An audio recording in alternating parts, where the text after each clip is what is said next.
I drive my car up to the lake as if there's someone to awake. I haven't been to bed for days, I live in a twilight haze. And I set my heart to the setting sun, and I hope that no one else has done it. And the drinks are never far, open up the bar. I miss you every single day. I wait until I stop your way. I hate the way I'm straight. Sweet Lee, so thanks for coming on our podcast. Morning, thanks for having me. Thanks for pointing out that I didn't have anything switched on. And, recently I've been having to beg people to come on, but you actually offered. Well, it helps when you walk into the shop and someone says, do you want to be on my podcast? Yeah, man. We've had like a 1-minute introduction, and here we are. So, Lee Stevens, you have your own podcast. You are a business consultant, and you also have, is it suitable to describe it as startup, Workforcery? So podcast, I guess, was a passion project of mine. I'd always wanted to do a podcast. I never really had the time. And previous to, suppose, the hats I'm wearing at the moment, I started a consulting business called Brighter Days, which was a Microsoft consulting business, which used to consult a lot of the corporates in New Zealand. But excuse me, sold that business in December, really to have some bandwidth to do a start-up, which in hindsight I might look back on and go, you're crazy. But also to do some other things, be a dad, be a husband, do my podcast, which is I'm really enjoy doing, and just going out and talking to business people like probably you do, and find out what makes them tick and what makes them productive. Yeah, yep. We don't always talk to business people, but we do find that business people are willing to talk lots. They've got a lot to share. And it's nice. It's nice to see that there is a certain amount of openness about it. Some industries can be, and I suppose it's sort of cross industries, but some industries can be quite tight and sort of guard their information or whatever quite tightly. But startups tend to be, maybe they're all kind of a similar like. I don't think it's necessarily restricted to startups, though. I actually think it's like a New Zealand, and maybe a sort of South Island thing, but definitely a New Zealand thing where people, if you actually put yourself out there and ask for help, or just say, look, I'm doing some research, etc., and then kind of just ask you some questions, and they'll actually help. I'm doing it at the moment. I'm validating essentially a market, right, for Workforcery, and so I'm just reaching out to a whole heap of people in a certain industry at a particular time and saying, look, I'm just researching, I'm not trying to sell you anything. Can I come and have a chat to you, or can I just have 30 minutes of your time? And actually, I think there's two sides to it. I think half of them are nosy. They're just like, oh, what's he up to? Like, we wonder if that's going to help us. And the other half actually genuinely want to help. But I'm not saying that our first ones don't want to help, but I think they're definitely... when people knock on the door, and I joke about this all the time, like cold calling's almost like a dead art. I think people were like, oh, who's this person, disrupting my day and asking for help and wants to talk about some stuff. So I think that's probably, but that's definitely a New Zealand thing. I don't think you'd get as much success in maybe one of the bigger cities around the world. Wow. So we do see mutually beneficial kind of opportunities. That's cool. People react to your passion, right? They pick up on it and they want to be a part of it, I guess. Yeah, I think so, yeah. So what was the first business called? Brighter Days. Yeah, so I guess a bit of backstory. Yeah. As you can tell by my strong Kiwi accent, so I grew up in the UK and had a very eclectic career. Yep. Started in banking, as I mentioned, so I studied media at college and was working on a radio show, one of the sort of top radio shows in London, and gave that all up to go and work in a bank. Let's talk about that for just a second. Yeah. What music? What era? Yeah, so this would have been in the 90s, and I was DJing. I was a young DJ, and I still do love music, house music, and electronic. Cool. And so there was a radio station called Kiss FM. Yeah. And was studying media at college, and they got me a work experience gig there. And I was like, "Oh, I like it here, so I'm trying to stick around." So I just was a pest. I was like, going up to the DJs, going, "Do you need any help? Can I carry your records? Can I go and file those for you?" And they're like, "Who's this guy?" I was like, "Oh, yeah, I'm Lee." And they're like, "Okay, you can stick around." And before you know, they said, "Look, if you want," it was all unpaid. And it was all it was basic pay, but they invited me on like 3 days a week. I was working on a breakfast show, at 17. So fantastic! And that was all during the height of the '90s rave culture. Yeah, it was. So what had happened is Kiss FM had actually started out as a pirate radio station, and it was around the rave scene, but things were just starting to get legalised. So Ministry of Sound, the nightclub, had just come to fruition, and I think everyone saw it as a commercial opportunity rather than a load of sweaty kids in a field paying no money and getting up to all sorts. So it was the turning point. It's where dance music started becoming quite commercialised. Yeah. And you thought, I'll get into banking. Oh my God, yeah. You look back and go, what was you thinking? And they say, like, you follow your passions. But I think it's one of those things, I always say this, is that you can't have any regrets in life, because every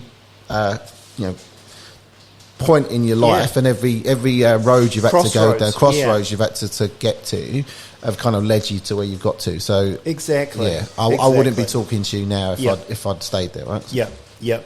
Yeah, that is. I listened to some of Sam Harris's podcasts, and he's very much interested in possibility. And do you know Sam Harris? No. Oh, he's kind of like an intellectual dude. He's a neuroscientist, but he's quite broad in his things that he talks about. And one of them is he goes into philosophy and physics, and he talks about weather possibility. I don't know. I'm not even able to explain it. He's too intellectual. But I find that stuff fascinating as well. A lot of those bad things can lead and none of them are particularly bad. It's just, as I say, you try. And look, I tried quite a few different hats on in life, and I was in banking. Yeah, I worked for Coca-Cola for about a year and a half. So that was pretty cool. And you got to learn about merchandising and branding and so. And I worked and I went back into private banking and got to hang out with some cool celebrities as clients, and worked in Guernsey for a year, worked in South Africa for 6 months. So, like I say, it was all destined, but it just wasn't the path that maybe at 17. But yeah, it is what it is, right? Where the heck is Guernsey? So Guernsey is a small island between France and England, but it's a tax haven. So it's where the rich people kind of stash their money for out of sight and out of...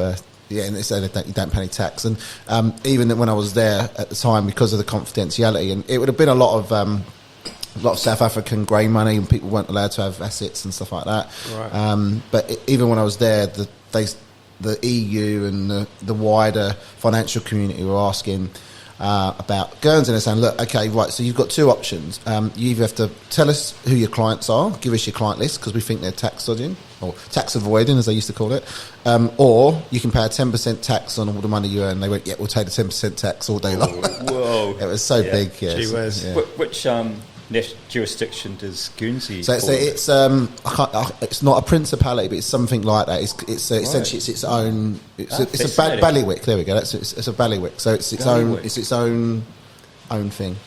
Yeah. Cool, mate. I'm going to look that up. Yeah. I love words and language. You got some money to invest. Yeah. A really funny story I had there. This is one of my dinner party stories. There was a very, very famous, I'm not naming him, but a very, very famous musician from the 80s who was in a band.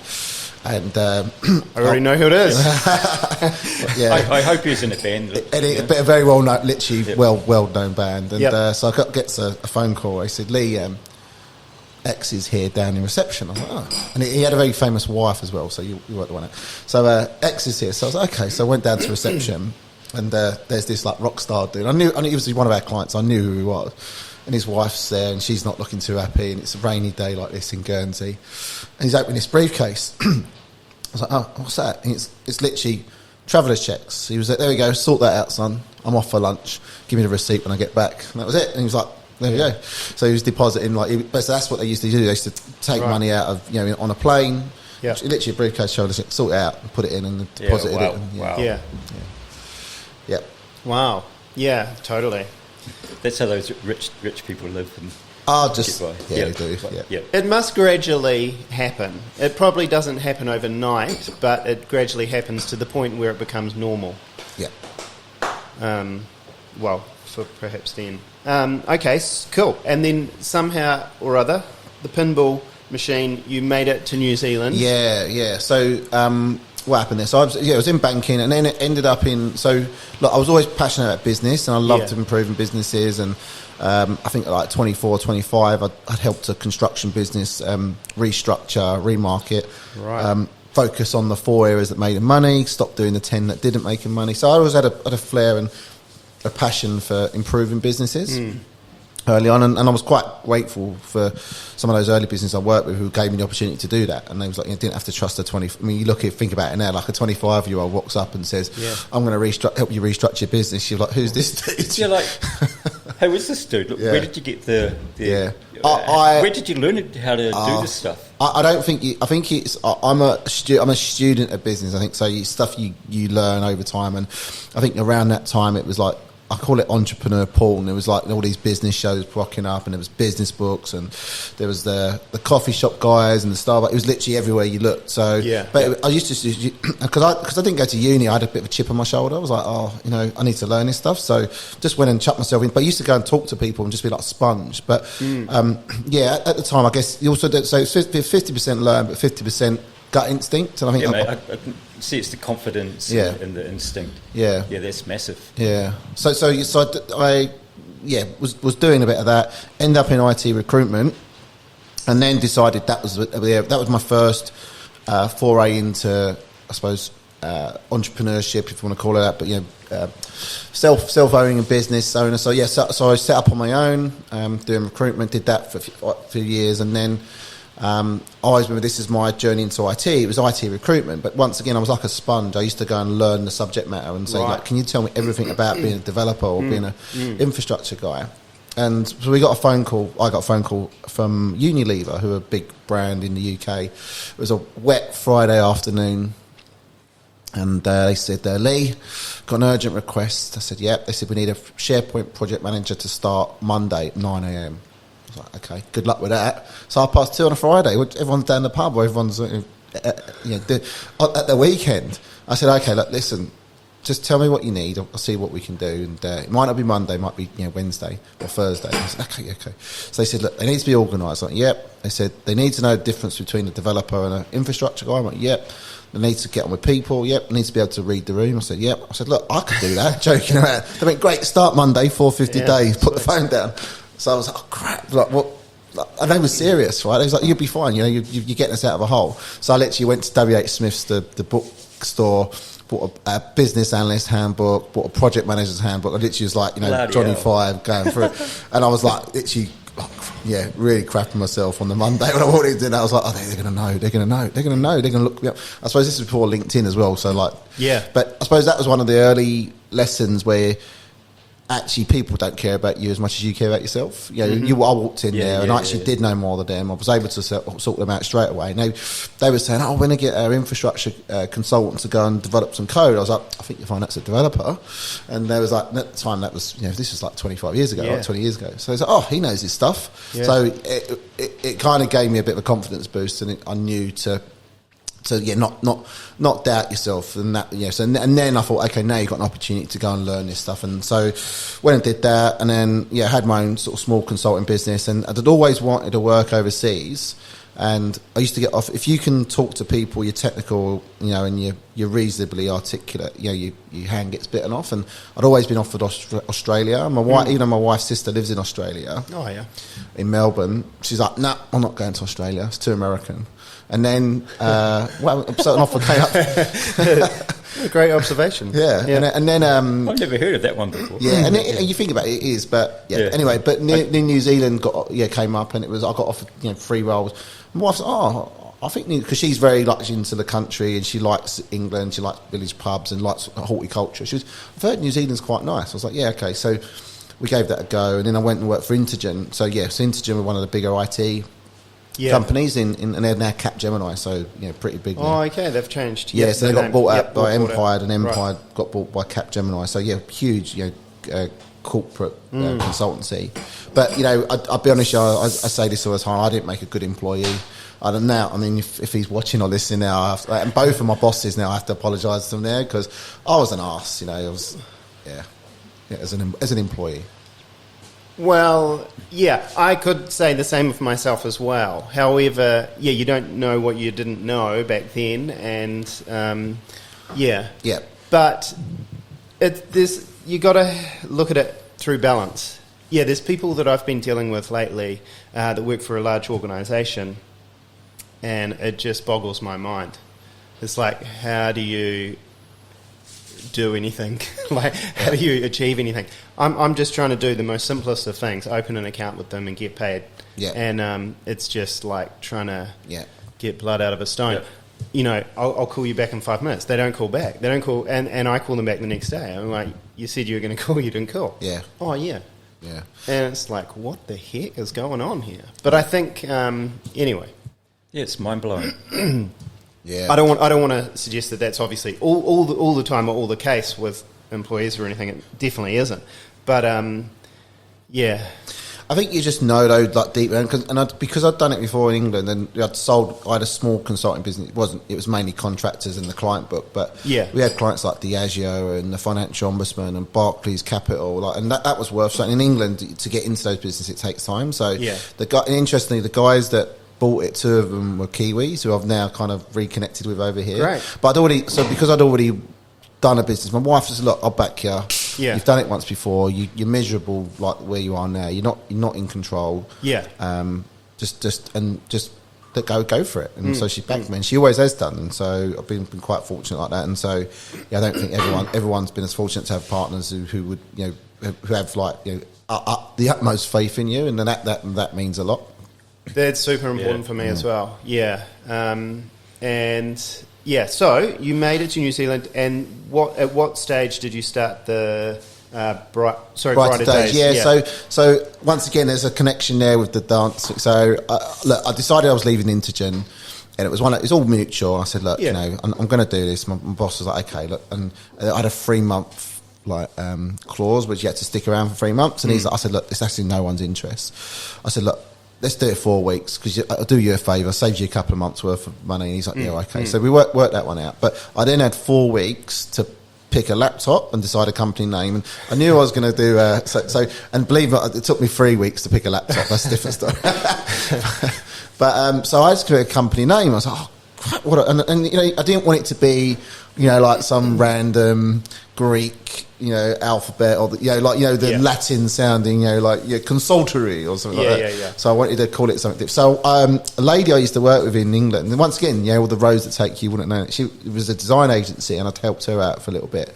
And she said, I picked a company name based on one of my favourite songs, which was this company called Still Waters Run Deep. So a song called Still Waters Run Deep, which I think is a Brooke Benton song, or might have been I don't think it was a Beatles song. But anyway, so it was called Still Waters Run Deep. And so I was like, maybe I'll use her method to pick a company name. So I actually went onto Spotify, went onto Shuffle. I was like, right, first one that comes up, that's my company name. I'm going to pick that. First one comes up, Smack My Bitch Up by The Prodigy. Yeah.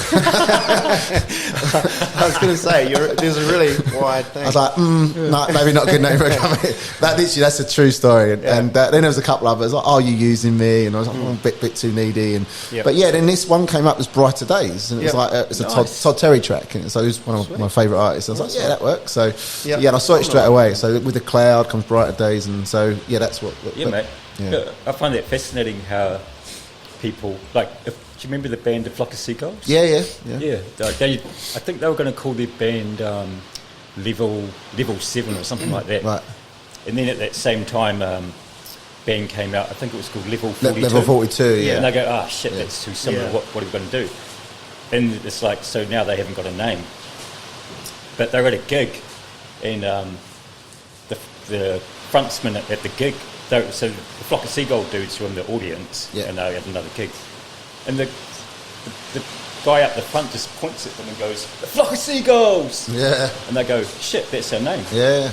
And they just ran with it. Yeah. I find that real fascinating. Yeah, and look, you've got to pick a name. You've got to go with something, right? So, and I think sometimes you just know it was like an epiphany, and it makes sense. Yeah, so that's a Brighter Days started in 2017, and we started off. It was just me doing a bit of consulting, and then met my old business partner, who I'll be completely honest, she kind of taught me how to run a consulting business properly. You know, because like literally just took me under his wing, and we did a deal. It was like a Dragon's Den scenario. He's like, I'll invest in your business, but I want to teach you how to run a business. And he did that, and then literally 2.5 years later, like I bought him out, and it was all amicable, and that's exactly what he wanted. And so, but we grew to like just short of 20 people. I think it was 19, and had about 250 customers in New Zealand, and mainly corporate. Many of the big ones. So, it was. We did all right, but it was the timing was right to exit stage left. Yep.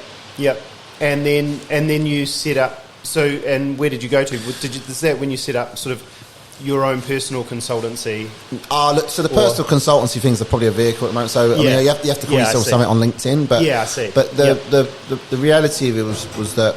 I lost both my parents 3 years ago, within the space of 11 months, and quite young. My mum was 60, my dad was 65, right? And I'd kind of felt like I'd stopped growing. I probably was still, but personal growth's a big thing for me. And if I'm not uncomfortable and I'm not learning something, then I'm probably not really happy. So I'd stopped growing, and I was like, look, you could carry on doing this, but life's too short, right? You're not, sense the pinch on the hands, I call it, started happening. I was like, so what do you do? And there was 3 things for me that were really important. So it was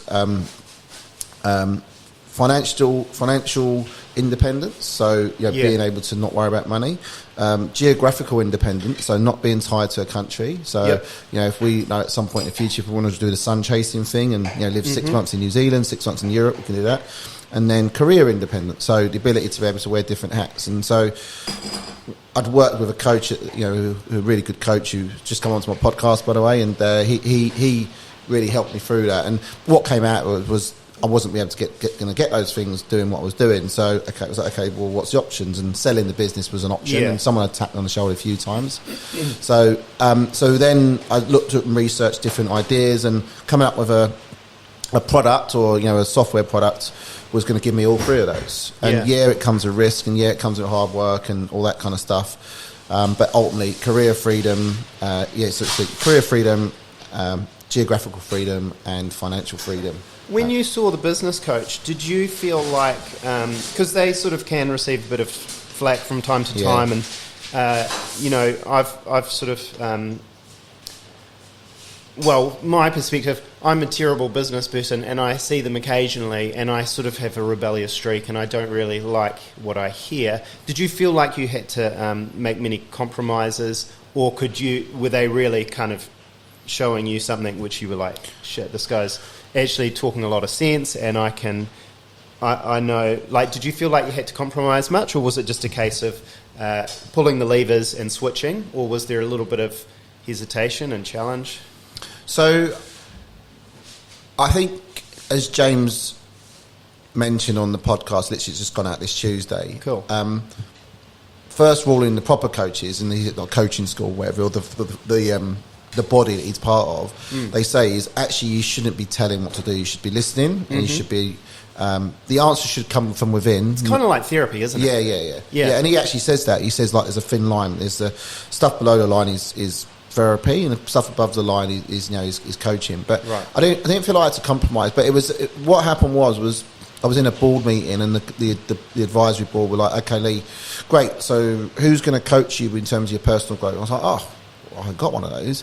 And because I dabbled with some life coaches and coaches over the past, and it was quite hard because it was all a bit fluffy. And sometimes it doesn't stick, does it? For a week or two, you're feeling quite elated, and then And it's like so, and it is like therapy. It's like so you pay all that money for you to tell them what the answer is. But for James, it was slightly different because he's giving you some exercises, which was it's like going to the gym. You're not going to get the gains if you don't go and do the weights and stuff. His was more about okay, so you need to sit down and work out what's important for you, what your North Star is, and it was a whole heap of so I don't think there was many compromises. And you look back now and you go, oh, well, I actually come up with those answers myself, but you didn't because he's guided you.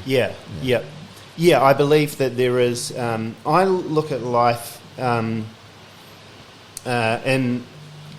sort of forms of fitness, like being fit. And, you know, you can have that physical fitness, you can have mental fitness, and, you know, I believe you can have spiritual fitness, but also business fitness, and kind of, and it means that you're kind of more adaptable. You have strength, and, like a sports player is able to sort of dance around the field and sort of agile and stuff, and not take anything too personally, and kind of, you know, get knocked down and then get back up again. What's that funny, weird noise? Just wondering that. Oh, No, I think we can talk. It could be. I think it's it could be a rubbish truck outside or something. We're plagued by buses rattling past. Yeah. Anyway, so cool. So that was Brighter Days. Yeah. And So to finish that story, I guess what happened was, once I realised it was a product. So you know, every now and then they say you have these moments in life, and so like James has said to me, okay, product's where it is, like with SaaS, you know, software as a service.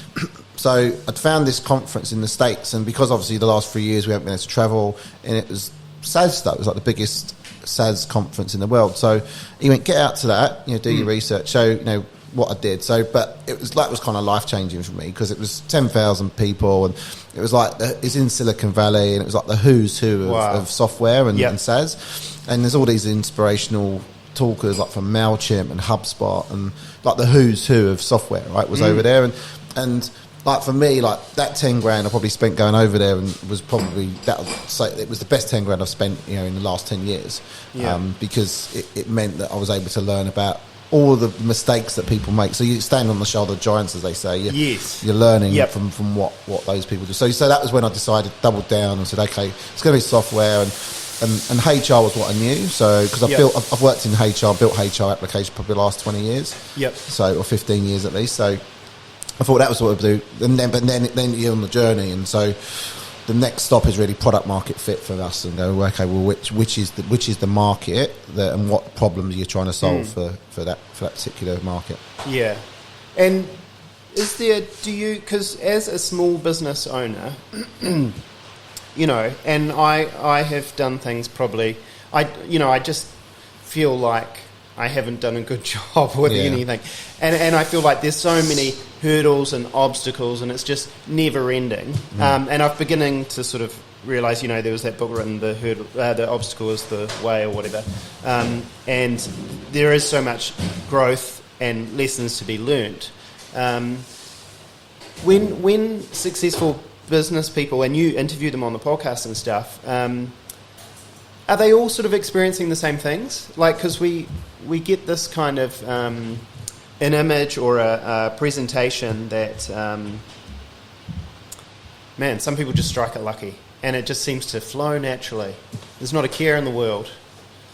Did you experience, how many challenges, like, were you brought to your knees? Were you broken? Yeah. Look, I think if you've done it before, and they always say like the second and the third house you build better than the first one, right? And I imagine it's the same with these guys. But look, there's definitely some common traits I've noticed amongst those. And one of the big ones is, like, I think 85-90% of them never finished uni and never went to uni. Yeah. Like myself included, right? Yeah. And I wonder whether it's that, as I talked about that chip on the shoulder, where you go, right, okay, I don't think I'm as good as all those uni guys, so I'm going to go and be the best in life, and I'm just going to learn stuff everywhere I go. And so I think there's an element of that. But I think the other thing as well is that you say that, but you also know as well as I do that it's the classic iceberg scenario. So when you see them, you see the luckiness, you see, like, you know, the bit above the surface, this is the success, right? What you don't see is the bit below the surface, which is all of the sacrifice and the hard work and determination and the you know, getting things wrong that they've had to do to get to the point where they are there, right? So, and as I said, there's a meme out there at the moment where there's a guy looking up a mountain. I think you've seen that, and he goes, oh my God, that's so far. But you look behind him and he's like, you know, 85% up the top of the mountain. And you don't look at how far you've come. So I think I think you make your own luck as well, right? Yeah. So I take my hat off to anyone who sets a business up and has done well, and not done so well, right? Because let's be honest about it. But I think so. That would be probably one of the key traits is determination. I think ego. I think we've all got an ego, right? Yeah, totally. So yeah, there would be some common ones. But yeah, I think the other thing that's come up for me as well is people. And I would vouch for that as well. Like, I could not have been as successful as I was in Brighter Days if I didn't have the good team around me and the people. Like, and that's like Yes. not a non-negotiable in my book. And that's something that we often hear. Surround yourself with the people really going to help you. And that a part of that is sort of employing people that are, because you consult with people about employment issues and mistakes that can be made and things. One of the pieces of advice I heard was employ people that are better than yourself. Yeah. At this, I suppose, the role that they're going to be filling. Yeah, for sure. I mean, Workforcery ultimately is going to be a platform which simplifies being an employer. So, the idea, the vision for that is that we want to be almost like the zero for the HR world. So it's something where you go, well, we couldn't do that as easy as we do, and at the price point it's almost a no-brainer, right? I mean, you think about how important zero is for most businesses, and we pay $200, $300 a month. Yeah, it's a mission critical system. So that was for me. Is like how do we become that kind of value? So you're so important, but reasonably priced. But I think for a lot of people, they don't employ people that better them, and they employ the same people as well, right? So that's a mistake people make. And so, like, I can tell you now, and she'll listen. So Satu, who's in my team, I used to call him my number two, my foil, because and like in using the soccer or the football analogy, like for every manager, there's always a good number two who's alongside that person, but that person's looking at it through a different lens and has probably got a whole heap of skills that that person. So I always used to joke, like, I've got no attention to detail. My empathy's not too bad, but it's not as good as some, and I've got no patience, right? And some people just naturally want to grow people, and I don't not want to grow people, but there's also someone better than me that does those things. So I brought her in, best thing I ever did, and so we as a team, and then she was able to bring in different people as well. But one reason we was able to do that, have you heard of the DISC profiles before?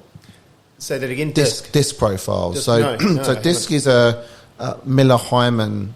Which is a famous organisation. It's a bit like the personality traits, etc. Yeah, I've dealt with a few different profiling things. I can't remember what they're called. Yes, the DISC is probably one of the bigger ones. Right. And what it talks about is you're typically two of the four traits. So you've got D, I, S, and C. So D is for determined, decisive, decision maker, right? Yep. And I is for an influencer, so S is for steady and sensitive, and C is compliant. And so the first two are probably on the extroverted side, the second two are on the introverted side. Yep. But you typically find you're two of the four. And so, for example, like Hitler would be high D, because he was like, we're going to go and invade Poland, but wouldn't have any empathy, wouldn't be able to influence, it was just that we're doing it. Yeah. You find that the salespeople and most business leaders are DI, so they would be decisive, but also can influence. So I'll be like, okay, we're going to the pub. The pub's over there. You like pubs? Remember you told me that? You're like, yeah, Lee, I do like pubs. I really like pubs. So we're going over there and we go, right? And so because I'm able to influence. But then you'd have the S and the C's, and be like, oh, but we could go to the pub and there might be loads of people over there. And and that guy doesn't like pubs and she doesn't like pubs, and you're like, okay, and then it's C, and it's 8:58 and pubs aren't meant to open until 9 a.m, and so we can't do that. And so they're the stickler for the rule. So but in business, I guess where that was going was you need a mixture, you need a balance of all of those four. And so I'd highly encourage any business that's looking at the dynamics of their team and going, how do we operate as a high functioning team? Yes. Go and do DISC profiles on every single one of your team, and we used to do that. Cool. I love that, how it's just honed down into 4 letters. Yeah. Bam, bam, bam. Yeah.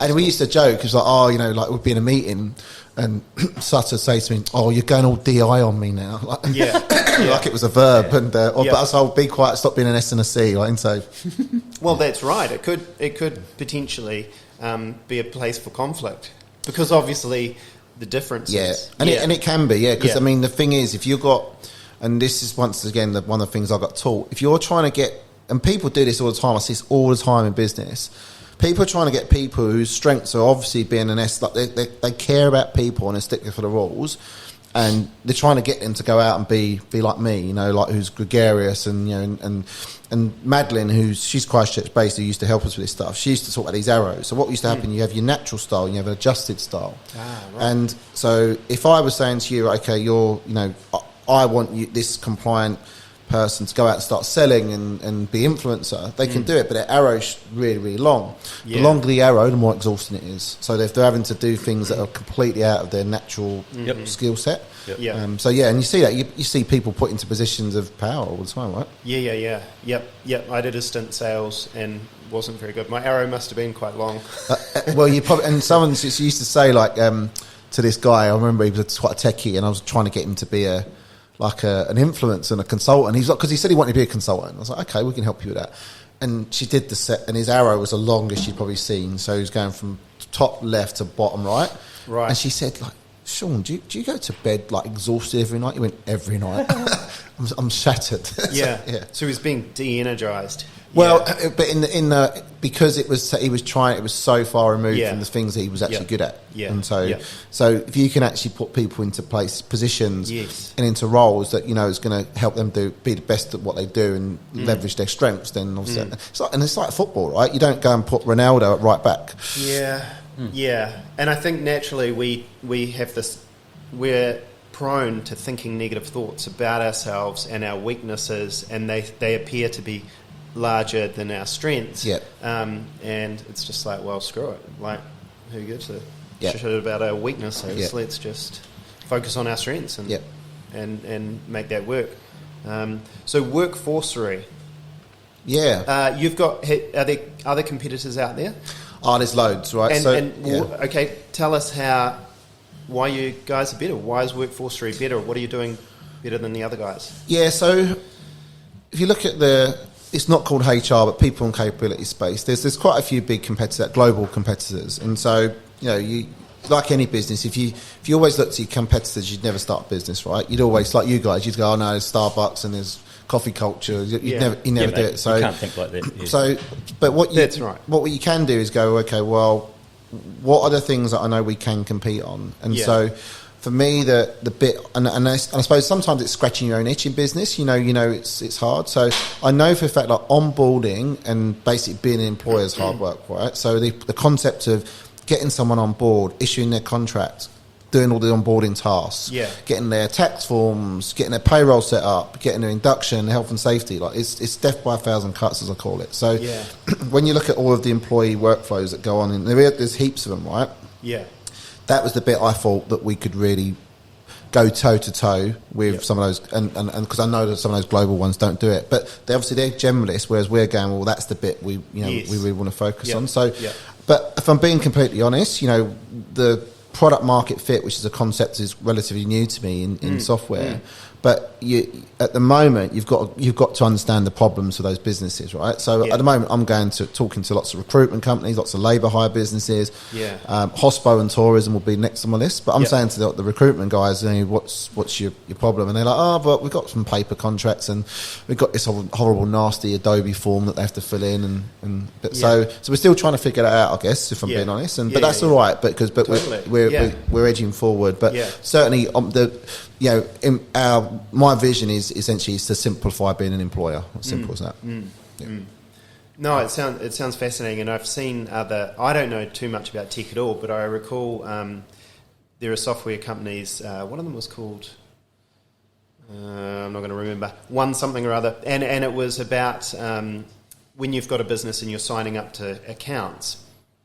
And just having all your credentials in one place, and if the other company's there, it's just the sort of a click of a button, and it will it'll go through your credit checks and all of that type of thing. It's kind of taken care of.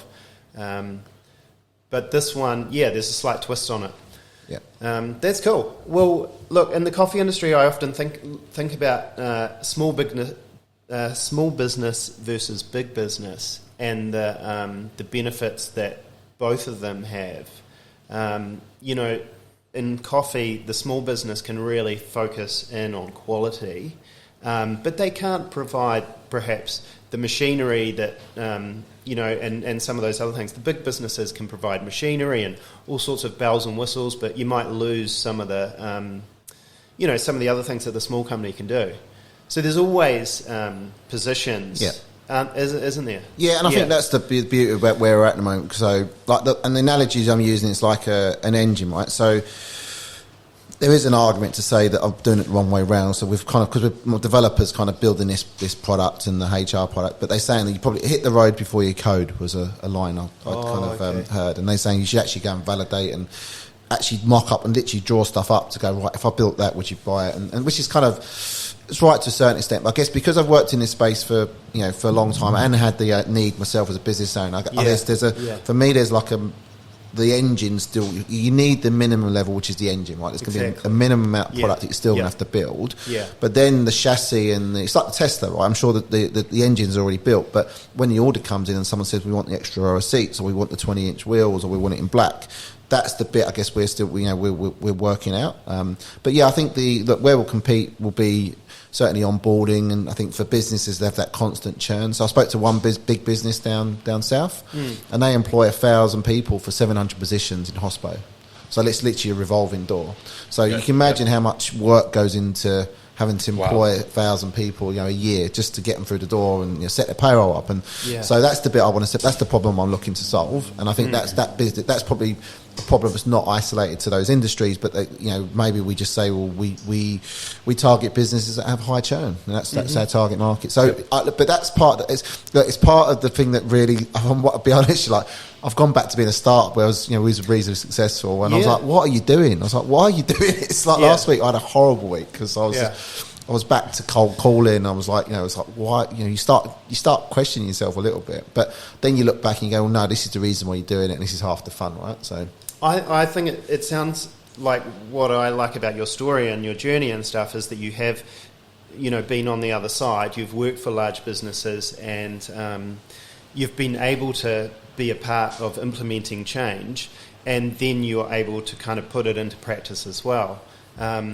Because putting it into practice it's more difficult than I don't know why. Maybe it's, for me, it's kind of like looking at people, perhaps if they've got mental illness or something, and they, you sit down and you're getting your therapy, and the therapist is telling you everything that you know that you need to do, but you're perhaps struggling to do it, and it feels like you're kind of walking through, liquid to kind of get anywhere. I often looking at these different kind of metaphors and trying to work out how I can perhaps be more open to kind of change and just try things out more. But I find it challenging, man. I find business has challenged me on a personal level on that growth kind of thing, like way more than I would have ever expected. I think that's where you need a coach or not a mentor, because I was talking about this the other day, and I think you was alluding to earlier. I get really frustrated with people that call themselves coaches and life coaches and mentors and business advisors. And I was like, what have you ever done that that makes me think that I should listen to you? But I think, can I just bust in there? I think it is a sports analogy, right? The coach doesn't play the game. And then I think there are also the cheerleaders. They don't play the game. They see a lot of sport being played, but their job is to kind of wave some tassels around and kind of rack the crowd up. And then the coach's job is to do a certain job. But ultimately, they don't often play the game. But I feel like you're doing a bit of coaching and you're playing the game as well, which is really cool. I think that's a cool thing. I think more coaches should play, social. So I don't do coaching, which is.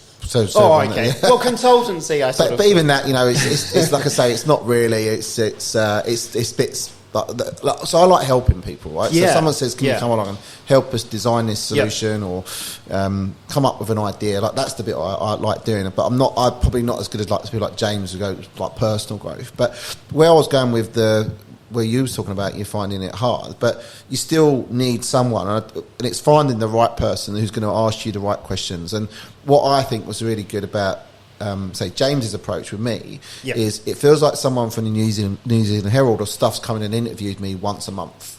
And he'll paraphrase things that I've said. I was like, I didn't say that. Sounds quite profound. He's like, yeah, you said that. And I was like, well, write that one down. So, but it's got to come from him. But if you had someone, for example, coming in once a month, which you have to pay for, asking the right questions, go, right, tell me your top 3 problems this month. And it'll change. And you go, suppliers are killing me and material prices are going up, or, we've got roadworks outside. And you go, great, so what are we going to do about that? Okay, so, could we maybe shift more catering? Could we try and do some more catering? That would solve the problem about footfall. And so you I think that's where you do need, and that's one thing that's really helpful for me. You need someone in your life, whether it's a coach, advisor, whoever, that you pay for as well, because you've got to get the value, because otherwise you don't value it. Yeah. That's going to come in and ask you some right questions. So you need the person with the right fit. It's going to connect with you. They don't necessarily need to know your industry, and sometimes it helps if they don't know your industry as well, right? But I think if you've got someone who can come in and just ask questions and listen, and then ask more questions. I guess, Dave, when you're walking the walk, you're faced with all your, you're in the trenches. It's happening. It's in real time. There's a lot of people just living in abstract universe up in their head, and they've never really walked it. Walking it's completely different, right? Yeah, of course it is. There's a great Philip Stark video on YouTube. I think it's a TED talk. He's a famous French designer. Yeah, and he talks about the evolution of humans, and he talks about how our peripheral vision, the thing that's helped us as predators is our peripheral vision. So when we started out as deriving from monkeys and apes, our vision was down there because we was literally just walking through life. And basically, as humans, as our posture kind of increased, we then started looking up and we lifted our head up. And then you have that peripheral vision, you can see what's going on around you. And I actually think the same in business. A lot of the time we're so head down looking at the what's going on. Rather, and then if someone comes in once a month, you lift your head up, you go, you're right, that is a problem, say, with those roads. I could go out and do more catering. I could go out and drop 20 leaflets into nearby businesses and who need morning tea for me. That's kind of what you just need someone who's going to ask those questions. Yeah, that's cool.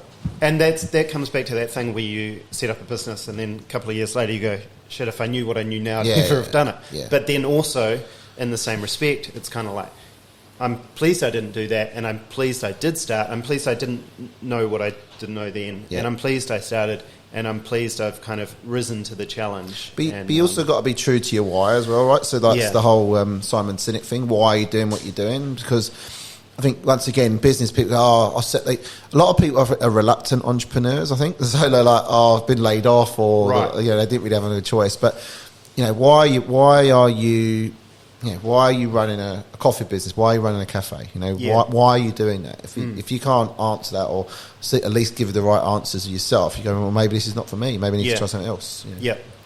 That's possibly I'm a reluctant entrepreneur. Okay, moving right along. Who's coming? So who have you just had on your podcast, and who's your next guest?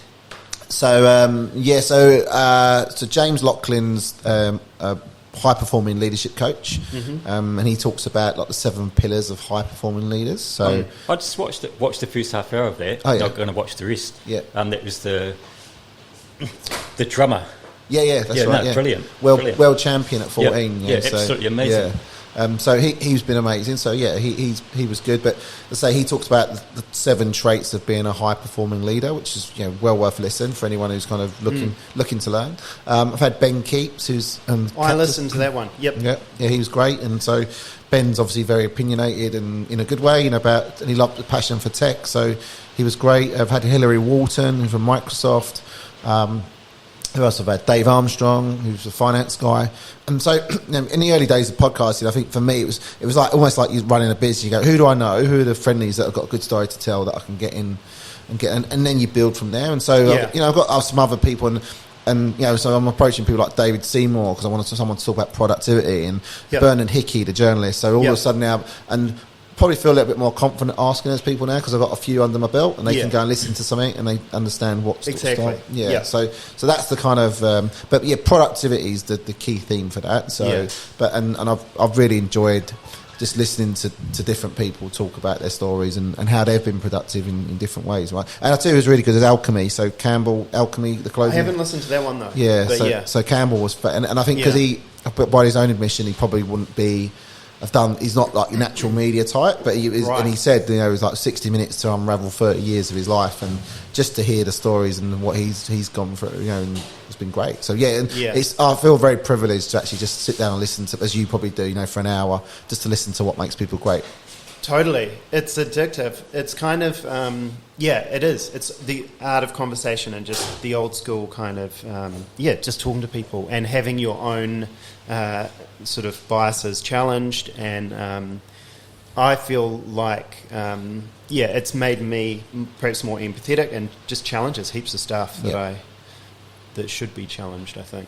Yeah. It's just good to talk back and forth and see what's going on. Yeah. All right. It's a radio silence. Is that what you call it? Yeah. So what was the reason for setting this up? So there was the lockdown. Gee whiz, I almost forgot what it was called when it was happening. Gee, it was all the rage, wasn't it? So the lockdowns and COVID and stuff. I kind of started listening to Joe Rogan and stuff, and I was perhaps more of that persuasion. I suppose initially you find someone that you can identify with. So that was around the vaccinations and just the sort of the some of those issues, and people were kind of questioning them, and some of those voices were being censored, and so I kind of got into listening to those. And since then I've kind of gone into Lex Friedman. The podcasts that I really enjoy are the philosophical ones and the ones about physics and quantum physics and stuff like that. So I kind of just started listening, and I noticed that some of them had these little setups and stages, and I thought, shit, we could do that. We've got a little cafe. And then I thought how it could act as an online presence for Pilgrim, and it would... Coffee shops, we're always talking to people anyway. We have crazy conversations. Some of our 5-minute conversations are just outrageous. Yeah. People were telling us they've been sexually abused or, ages ago. Yeah. Or just really profound, deep moments. We've had a number of them this week, like fantastic That's conversations about all sorts of things. It's very cool. Yeah. And it's not just sort of business people or office people. There's such a cross section of society come in here, I think I you said you had a passion for people. I think it's kind of helping me love a broader sort of part of the human race, I suppose. Like everyone more. So did you set this up before COVID, or was it after or during? No, it was kind of just this random thought, and then I just thought, shit, we'll do it. I went out and I blew a whole heap of money. And was it before COVID? Lots of mistakes. No, it wasn't before. It was after. Oh. Yeah. And it was just a little simple idea, and I thought, screw it. And we're just on YouTube. There's just so many mistakes that I've been making and stuffing things up, but I've still been enjoying it.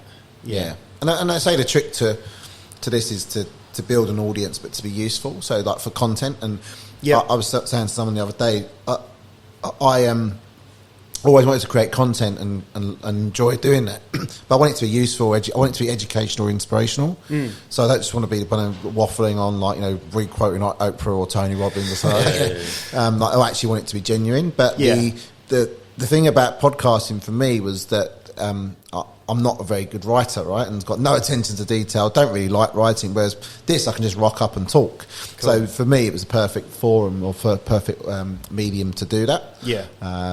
But yeah, I mean, the audience, you've got to be useful to the audience, right? So I'm sure this is what you're doing. In terms of your customers or your future, suppliers, you're trying to create a connection. So yeah. Well, one of the things I've noticed, especially with Joe Rogan, I only listen to 1 out of 10 or 1 out of 15 or 1 out of 20, and I really pick the guest that I'm going to listen to. It's not so much about Joe; it's just more about who he's got on. Yeah. And then, I don't listen to any of the ones where he talks to comedians or anything. It's just not something that interests me. Yeah. And I figure people will do that with our one as well. Yeah. Because there's no set and there's topic. so much. I think the thing is, there's so much content out there now, right? As well, that's so, right. It's insane. People quite. And so, interesting thing for me was around podcasts was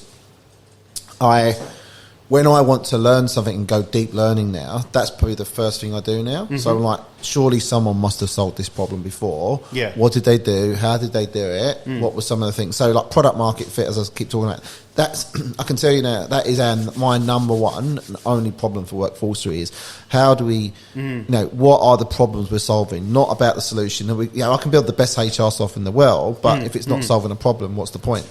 Yeah. So Totally. you know, and you kind of that, and hence why I'm going out and validating and talking to people in hospo and labour hire recruitment. But I didn't know anything about product market fit. I heard a bit about it in the States when I went to that conference. Like, oh yeah, that's just a thing. But then you start to realise how important it is. And so you go onto Spotify, you type in product market fit. Yep. Oh, there we go. There's 20 episodes of people who have talked about it. So I think that's where maybe from a podcasting perspective, that's the bits that you won't probably have. There'll be certain audiences that kind of follow you and like you, but maybe it'll be those dip in, dip out kind of people. If you went and said about mental health with, I saw one of your previous guests, like mental health for coffee shop owners, that's a niche within a niche, right? But you know, like, but all of a sudden, you know, all around the world, that's probably a thing. You know, that's a niche in itself, right? So I think it's finding the being useful for your audience. I think is the key to all this, right? Yeah, I guess so. That's an interesting one about product fit. With Sammy Bags, we've just learned so much about that. And starting off thinking everyone's going to buy our product, it's amazing. And then suddenly the target market all of a sudden becoming a lot clearer and realising how narrow it is. Yeah. Yeah. And I've said to someone, I'm going to get someone on the show. The guy actually stumbled upon a German guy, I think it's a German or a Dutch guy, but that's the beauty of the world now. I just reached out to him and said, look, can you come onto my podcast to talk about product market fit? Because I actually think you can apply that to services as well. Yes. It's amazing many businesses set up, they don't know who their target audience is, they don't know what niche, they don't know what problem they're solving, right? Because if you can understand that, you can then work out who your ideal customer profile is, and you can say, right, they're the people I'm going to go and help. They're the people I'm going to create content for. Yep. They're the people I'm going to solve. You know, I know, I'm so passionate about those people. I know everything about them. You know, and that's I like that ideal customer profile was like the revelation for me as well. So we can learn a lot from product market fit, I think. And translate it across to services. Yep. Sweet. Hey, well, one thing that you don't offer on your podcast is breakfast. So here's the menu, Lee. There we go. There we go. Well, we don't get that every day. Yeah, exactly. So there's a few perks to having a podcast in a cafe. Yeah. To drink coffee and eat food. Nice. What would you like? We're always a little bit curious as to what guests are going to choose. So, see, I'm British, so like straight away I'm looking at bacon patty there. Yeah, man. I'm going, I bet you get bread and sauce. Or we can work something out. Yeah. Sweet. Hey, thanks so much for coming on, and I look forward to seeing the future and of Workforcery. Thank you. Yeah, sweet. Cheers, mate. man. Take care. Mate.